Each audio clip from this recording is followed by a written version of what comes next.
অনেকে বলেন জুলাই কি পরাজিত হয়েছে? কোনো লড়াই পরাজিত হয় না।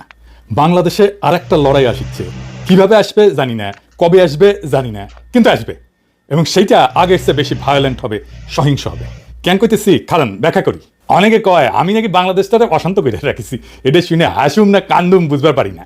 এই মালগুলোর ভাব এমন, আমি চুপ করে থাকলে, ফেসবুকে না লিখলে বাংলাদেশ শান্তিতে থাকলে হইনি। আমার যদি এতই হ্যাডম থাকে, ক্ষমতা থাকে, তাহলে তো পুরো বাংলাদেশের মন্ত্রী সবার আমার বাড়ির সামনে এসে আমার পাও ধরে বসে থাকা উচিত। আমি চুপ থাকলে যদি বাংলাদেশ শান্ত থাকে তাহলে তাই করা উচিত, তাই না? যেন আমি চুপ করে থাকি, আমার পাও ধরে বসে থাকা উচিত। দাদা আপনি চুপ করে থাকেন, চুপ করে থাকেন। ক্যাঙ্কা ফ্যাসিস্ট দেখেছেন, ভিন্ন মতকে চুপ করায় দেওয়াটাই তাদের লক্ষ্য। শান্তি মতো মনে হয় চান্দাবাজি আর ধান্দাবাজি করতে পারতেছে না আমার জন্য, তাই এত রাগ এগুলা। বাংলার লুথার কিংও দেশে এসে কইছিল শান্তি আর স্থিতিশীলতার কথা, পারছে শান্তি আর স্থিতিশীলতা আনতে পারেন। আমি একটা নিউজ দেখাই আপনাদেরকে, কয়েকদিন আগের নিউজ। দেশের বিভিন্ন নদ নদী থেকে 7 দিনে 17 জনের মরদেহ উদ্ধার হয়েছে, প্রত্যেকটাই হত্যাকাণ্ড। হাসিনার আমলেও তো এই অরাজকতা ছিল না। দেশের শান্তি স্থিতিশীলতা আসুক, এটা তো সবাই চাইবে।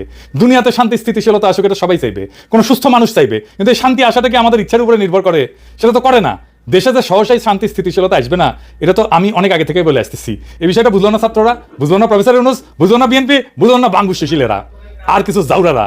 বাংলাদেশে আসলে আসল দ্বন্দ্বটা কি, এটা না বুঝলে আপনি বুঝবেন না বাংলাদেশ কেন শান্ত হবে না।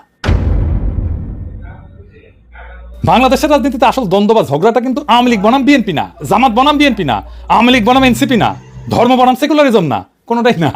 আসল ঝগড়াটা হইতেছে একদিকে বাংলাদেশের 800 বছরের মুসলমানদের নিজস্ব রাজনৈতিক আকাঙ্ক্ষা, অন্যদিকে মুক্তিযুদ্ধের চেতনা নামে একটা প্যাকেজ, যেটার পিছনে আছে আসলে ভারতীয় আধিপত্যবাদের প্রজেক্ট, যার লক্ষ্য হইতেছে এই ভূখণ্ডের মানুষকে পরাধীন, শক্তিহীন করে রাখা।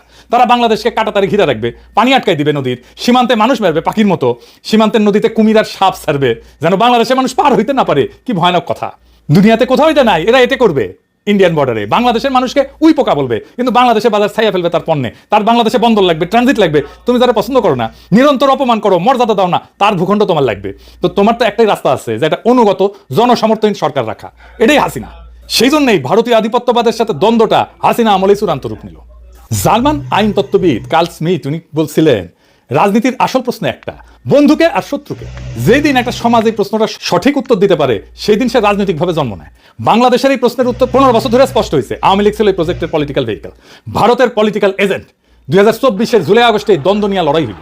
হাসিনা পলাইল ঠিকই, কিন্তু দ্বন্দ্ব মিটে নাই, কারণ ছাতাটা তো সরে নাই। বিএনপি এসে সেই একই ছাতা মাথায় ধরিছে, মানে যেই কারণে 1400 মানুষ জীবন দিছে, সেটার মীমাংসা এখনো বাকি। এই দ্বন্দ্ব মিটতে হবে, মিটবেও, কিন্তু কিভাবে? এই আলাপে ঢুকতে হইলে আগে একটা অন্য জিনিস বুঝতে হবে। বাংলাদেশের তরুণদের একটা বিশেষ ক্ষমতা আছে। ক্ষমতা আছে। বাংলাদেশের প্রত্যেকটা প্রজন্ম রাষ্ট্রের বিরুদ্ধে দাঁড়ানোর ট্রেনিং পাইছে। সে রাষ্ট্রকে, তার কোয়ার্সিভ মেশিনারিকে, তার দমন পীড়নের যন্ত্রকে, এটাকে কনফ্রন্ট করছে, মোকাবেলা করছে। প্রত্যেকবার আগের চাইতে বেশি ভায়োলেন্ট হয়েছে সেটা। সব জেনারেশন করছে।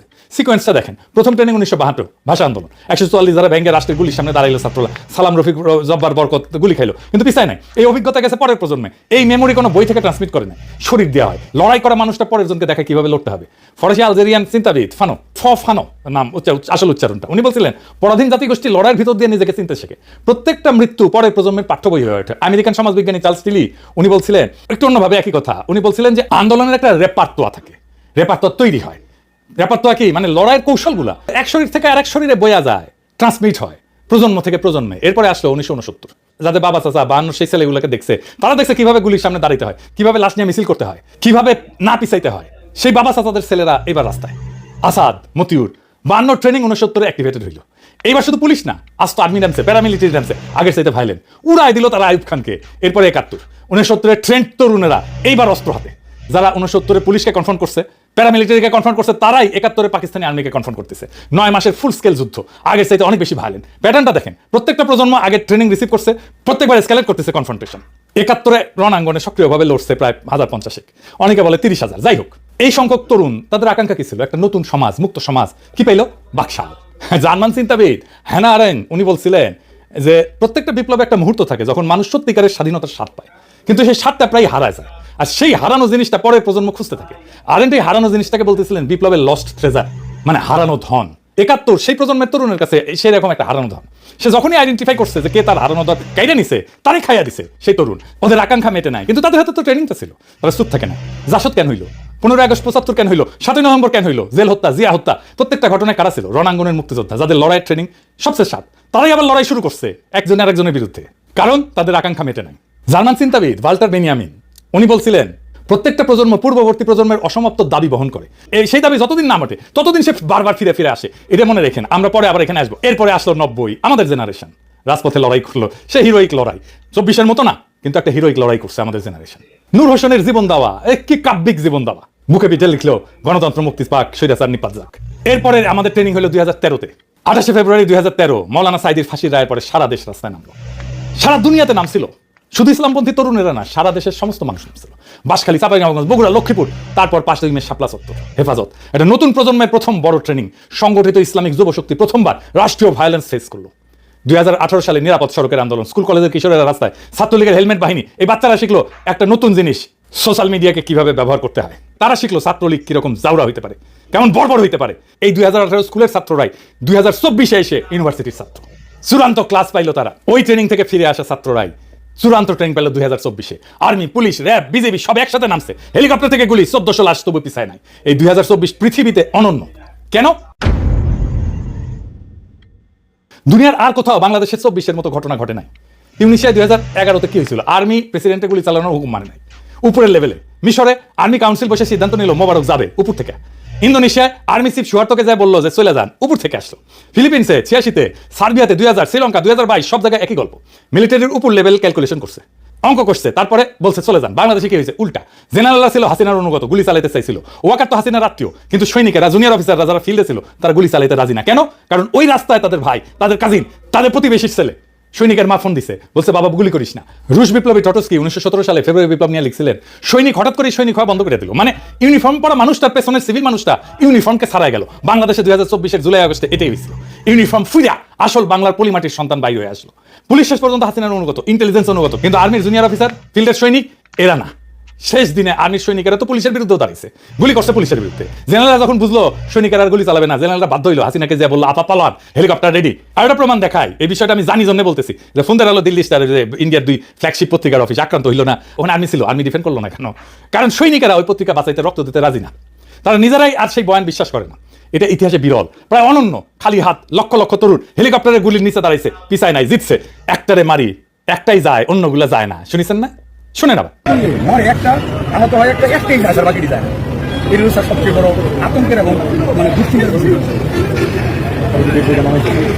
দুনিয়ার কোথাও এটা ঘটে নাই। এই লড়াইয়ের আরেকটা অনন্য বিষয় ছিল যে এই লড়াইয়ে কোনো নেতা ছিল না, কোনো নেতা ছিল না এই লড়াইয়ে, কোনো পার্টি ছিল না, কোনো কমান্ড ছিল না। ছাত্ররা সমন্বয়ক বানাইছিল ঠিক, কিন্তু তারা লড়াই ডিরেক্ট করেনি, তারা লড়াইয়ের প্রতীক হয়েছিল।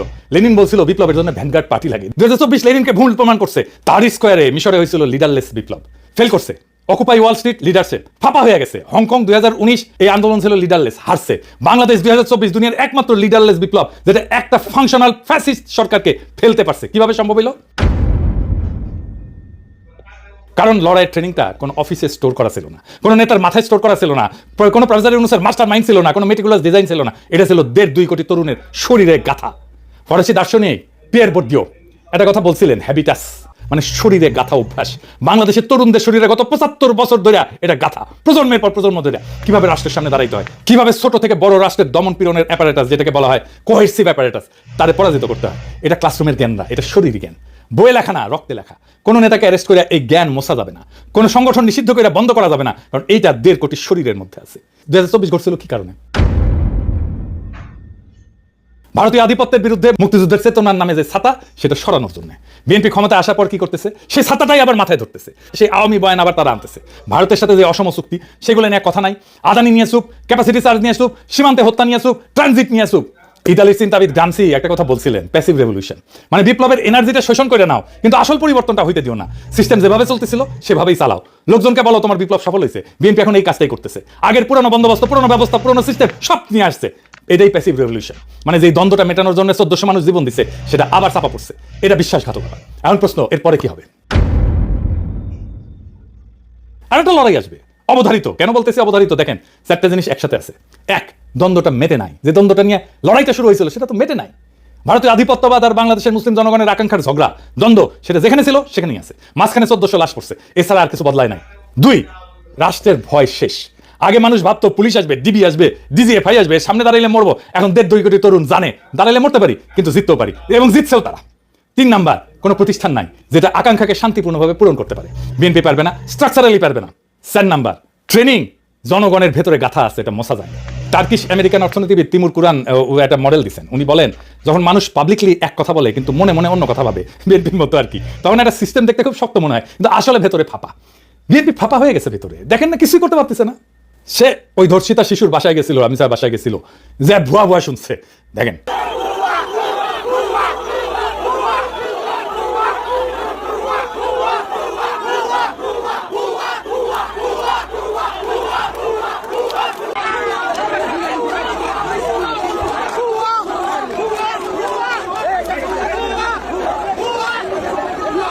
এতগুলো মন্ত্রী, এতগুলো জাদরেল মন্ত্রী, আইনমন্ত্রী, স্বরাষ্ট্রমন্ত্রী, ক্রীড়ামন্ত্রী ভুয়া শুনতেছে। তারপরে দেখেন জঙ্গল সলিমপুরে আক্রমণ করছে সন্ত্রাসীরা, র্যাবের ক্যাম্পে বুলডোজার নিয়ে গেছে, দেওয়াল ভেঙে দিছে, মাটি কেটে ফেলছে, রাস্তা কেটে ফেলছে 3 জায়গায়। চিন্তা করেন, মানুষ মানতেছে না, কারণ ভেতরে ভেতরে ফাঁপা। কোন ছোট ঘটনা ট্রিগার করলে পুরো সিস্টেম তাসের ঘরের মতো পড়ে যায়। 1989 পূর্ব ইউরোপে এটা ঘটছিল, 2024 বাংলাদেশে এটাই ঘটছে। বিএনপি রেজিমে একই জিনিস ঘটবে। আমেরিকান সমাজবিজ্ঞানী মার্ক গ্র্যানোভেটার আর একটা কথা বলছিলেন, প্রত্যেকটা মানুষের একটা থ্রেশহোল্ড আছে, মানে কতজন আগে নামলে সে নামবে।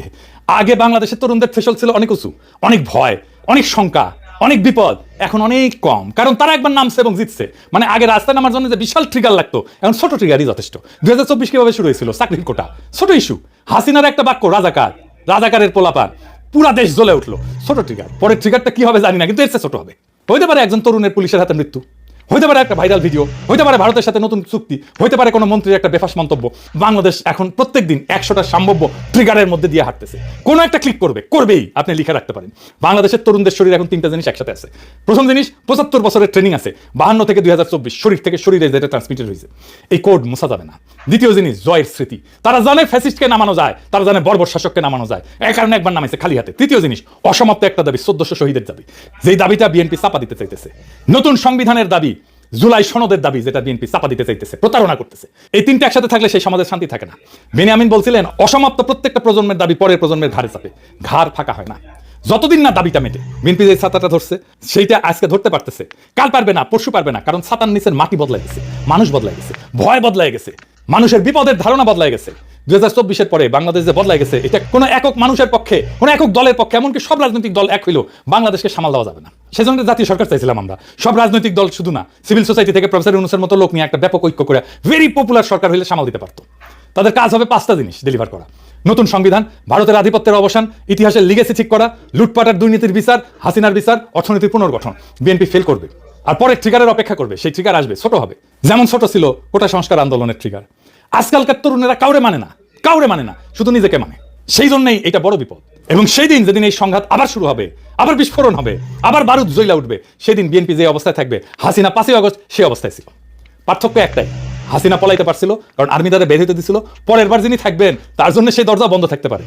দ্বন্দ্বটা মিটবে হয় ভেতর থেকে শান্তিতে, নয় বাইরে থেকে আর একটা রক্তাক্ত সংঘাতের মধ্যে দিয়া। আমার মনে হয় না বাংলাদেশের তরুণরা বেশি দিন অপেক্ষা করবে। তাই আমরা একটা আখেরি লড়াইয়ের দিকে যাইতেছি। সেই লড়াই সম্ভবত খুব দূরে না, খুব কাছে, এবং জনতা প্রস্তুতি নিতেছে, তার বিভিন্ন চিহ্ন চারিদিকে প্রকাশিত হইতেছে। খেয়াল রাখেন, সামনে দিন আসবে, শেষ লড়াইয়ের দিন, আখেরি লড়াইয়ের দিন। সেই লড়াইয়ে জিততে হবে, অসমাপ্ত কাজ সমাপ্ত করতে হবে। ইনকিলাব জিন্দাবাদ।